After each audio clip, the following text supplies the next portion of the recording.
시작할게요.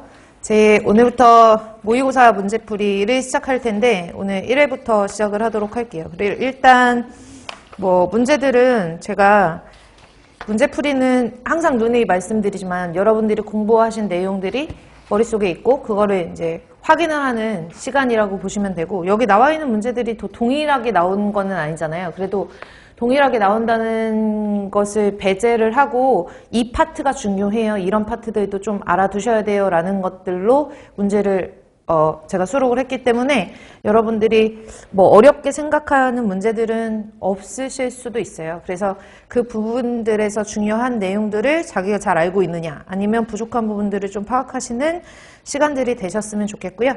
오늘 그러면 1회부터 시작하도록 할게요. 일단 1번부터 볼까요? 1번은 기체연료의 이론 공기량을 구하는 식으로 옳은 것은 이라고 했어요. 그래서 수소라든지 일산화탄소, CXHY, 탄화수소화합물, 그 다음에 O2, 연료 중에 수소, 일산화탄소, 탄화수소, 산소의 최적비를 의미한다. 너무 친절하게 다 제시가 되줬죠. 그래서 여러분들은 요거를 가지고 공식을 바로 찾으셔야 돼요. 그러면 공식들에서 여러분들이 찾으실 수 있어야 되는 거는 이론 공기량을 구하는 거니까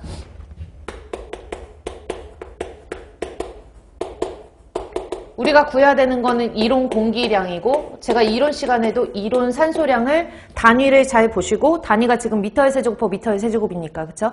그러니까 부피비로 0.21분의 1을 한 값이 우리는 이론 공기량이 되겠죠. 그러면 여러분들은 0.21분의 1을 먼저 찾으셔서 3, 4번 중에 하나이구나 라는 거 찾으시고, 그 다음에 나머지 공식들을 다 하나하나씩 못 맞춰도 푸실 수가 있으셔야 되는 게, 3, 4번의 선지들 보시면 만일 이 문제와 똑같이 나왔다고 하면 하나는 3번 같은 경우에는 산소의 양을 빼줬고요. 4번 같은 경우에는 산소의 양을 더해줬죠. 그쵸? 그러면 우리는 이론 공기량이라고 하는 거는 연소를 완전 연소시키기 위해서 필요한 산소량 곱하기 0.1분의 1을 말하는 건데, 그 안에 원래 들어가 있던, 연료 내에 들어가 있던 산소량은 어때야 돼요? 빼줘야 되잖아요. 그쵸? 그럼 정답이 3번으로 바로 나오셔야죠. 그러니까 푸시는데 3, 4초? 문제 읽고 그냥 푸시는데 3, 4초면 풀 수 있는 문제여야 하는 거예요. 이해 가시죠? 문제는 그렇게 푸시면 되는데, 우리가 알아야 되는 거는 고체, 액체 연료의 이론 공기량 구하는 공식과 기체 연료의 이론 공기량 구하는 공식들을 알고 있느냐를 묻는 문제도 나올 수가 있구나. 보통 이런 문제들은 계산 문제보다는 보통 공식들을 물어보는 문제로 출제가 될 수밖에 없거든요. 그래도 간혹 가다가 계산 문제도 나올 수 있으니까 그것에 좀 대비를 해서 알아두셨으면 좋겠고, 고체연료, 액체연료를 비교하는 이유는 단위 때문이잖아요. 그래서 고체연료의 이론 공기량은 몇 미터의 세제곱이 필요하냐, 연료 1kg당 몇 미터의 세제곱이 필요하냐, 연료 1미터의 세제곱당 단위 써놓으시고 공식하는 거 외워두시면 좋을 것 같고요. 일단 이론 산소량을 구하는 공식만 외워두시면 되겠죠. 1.867C, 제가 이 공식이 왜 나왔는지는 이론 시간 다 설명을 드렸어요. 그래서 1.867C 플러스 유효수소를 고려를 하고, 그 다음에 0.7S, 이 값에다가 0.21분의 1을 하면 고체연료의 이론 공기량이 되는 거니까 이 값이라고 보시면 되고, 기체연료 같은 경우에도 지금 공식에 나왔지만 이 공식들이 어떻게 되는지는 제가 설명드렸죠. 수소 같은 경우에는 완전히 연소를 시키는데 2분의 1이 필요하잖아요. 그쵸? 그래서 0.5H2가 되는 거고, 일산화탄소 같은 경우에도 완전히 연소시키는데 2분의 1의 산소가 필요하기 때문에, 이산화탄소지. 그래서 마찬가지로 0.5C5고, CXHY라고 하는 것은 산소랑 반응했을 때 XCO2 플러스 2분의 YH2.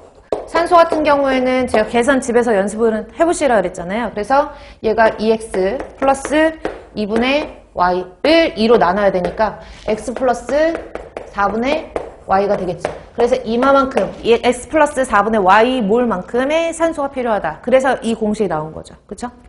그리고 연료 안에 들어가 있던 산소의 양은 빼줘야 된다. 그래서 제시된 값은 기체연료 같은 경우에는 지금 문제상에 나와 있는 값이 제시는 값이니까 그렇게 알아두시면 좋을 것 같아요. 0.5 쓸까요?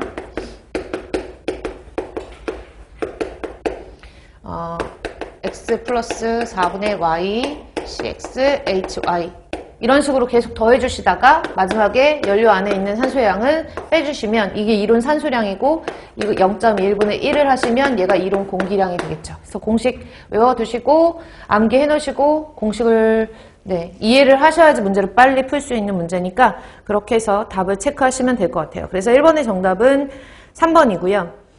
2번 볼게요. 토양 오염 정화 기술에 대한 설명으로 옳지 않은 것은 요즘에는 토양 오염 정화 기술이라고 해서 전반적으로 토양 오염을 그러니까 오염된 토양을 보관하는 기술에 대한 것을 다 전반적으로 물어봐요. 그래서 뭐 예를 들어서 뭐 토양증기 추출법이다 이렇게 하면 토양증기 추출법에 대한 것들 뭐 이렇게 아주 자세하게 나오는 것들이 문제 형태들도 있지만 요즘엔 전반적으로 토양에 관련된 보건 기술에 대한 거를 다 알고 있는지를 물어보는 문제가 나오기 때문에 하나하나의 원리들과 특징들을 조금 암기를 해주시고 계시는 게 좋은데요. 첫 번째로 SV 공법이죠. 토양증기 추출법은 불포화대수층, 제가 포인트가 여기 있다 그랬죠. 불포화대수층.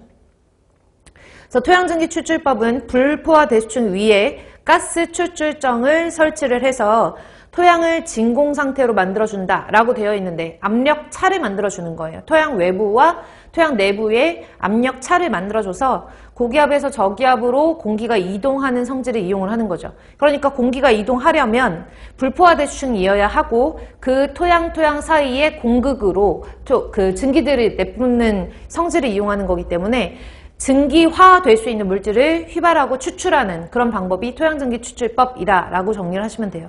그래서 휘발성 오염물질을 휘발하고 추출하는 방식이다 라고 나와야지 뭐 앞뒤로 봐서 내가 만약에 출제자다 라고 하면 불포화대수층은 다른 말로 포화대수층이라고 출제가 될 수도 있고 휘발성 유기화합물인데 뭐 무기오염물질 이런 식으로 문제가 출제될 수 있으니 포인트를 잡아서 잘 외워두시면 좋겠고요. 2번에 보시면 바이오벤틴 같은 경우에는 생물학적 통풍법이라고 해서 오염된 토양에 생물학적 반응이 잘 일어나게끔 공기를 주입하는 거예요. 그래서 생물학적 반응을 활성화시키기 위해서 공기를 주입하고 산소 농도를 증대시킴으로써 미생물의 생물 분해 능력을 증진시키는 방법이 바이오벤팅이죠. 보통 바이오벤팅과 SV 공법은 거의 같이 쓴다라고 보시면 돼요. 통합해서 같이 쓴다라고 보시면 되고요. 그 다음에 토양세척법이라고 있는데 소일 워싱 같은 경우에는 오염된 토양을 굴착하여 굴착한다는 얘기는 얘네들은 엑스시추라는 얘기거든요. 그래서 오염된 토양을 굴착해서 토양 입자 표면에 부착된 유기성, 무기성 오염물질을 세척액으로 분리시키는 방법으로 투수성이 낮은 토양에 가장 효과적이다라고 했어요. 그러니까 토양세척법은 여러분들이 상상하면서 보시듯이 오염된 토양 굴착을 해요. 굴착해서 씻어주는 거예요. 세제 같은 것들을 이용해서 씻어주는 거예요. 근데 여러분들 씻어줄 때 자갈이나 아니면 약간 입경이 큰 모래알갱이 같은 것들은 씻어주면은 그 부착되어 있는 유기성, 무기성 오염물질은 탈착이 되나 그 씻어주고 나서 자갈이나 모래 같은 것들은 다시 우리가 회수해서 다시 자원해서 쓸 수 있는 거거든요. 다시 원래 토양으로 보내준다든지 이런 식으로 쓸 수가 있는데 점토질 같은 것들은 사실은 이런 씻어내준다는 의미가 별로 크게 없잖아요. 그쵸? 그렇기 때문에 여기는 투수성이 낮은 토양, 즉 점토질 같은 경우에는 효과가 없어요. 그래서 중요한 거는 토양세척법이다라고 하면 첫 번째 기억하셔야 되는 거는 토양세척법은 소일 워싱이에요. 그래서 워싱과 플러싱을 좀 기억하시라 그랬는데 토양세척법은 소일 워싱이 되는 거고 여기서 기억하셔야 되는 거는 엑스시추, 굴착을 해야 된다. 그리고 세척제로 씻어준다. 세척제로 씻어주지만 특징 중에 하나가 점토질에 붙어있는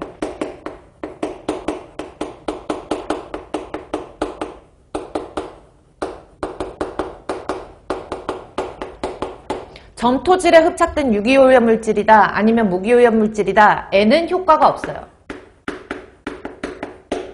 이렇게도 조금 더 세분화해서 나올 수가 있고요. 여기서 말하는 점토질이라고 하는 것은 그만큼 입자가 세립질이라는 거거든요.